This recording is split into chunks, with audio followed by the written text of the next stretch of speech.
আল্লাহ সুবহানাহু ওয়া তাআলা দুই ব্যক্তিকে দেখে হাসেন।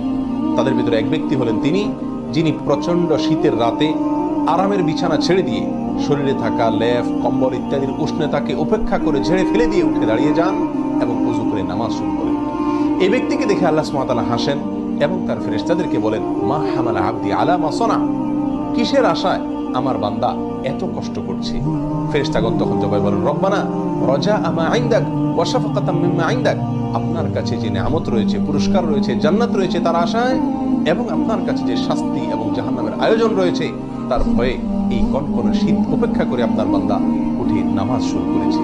তখন আল্লাহ তাআলা ফেরেশতাদেরকে লক্ষ্য করে বলেন, ক্বাদ আতাইতুহু মা রাজা ওয়া আমানতুহু মিম্মা খাফ, তোমরা জেনে রাখো আমার বান্দা আমার কাছে যা আশা করেছে আমি তাকে তা দান করলাম, আর যে আযাব থেকে জাহান্নাম থেকে বাঁচার জন্য যার ভয়ে সে এমনটি করেছে আমি তা থেকেও তাকে নিরাপদ ঘোষণা করলাম।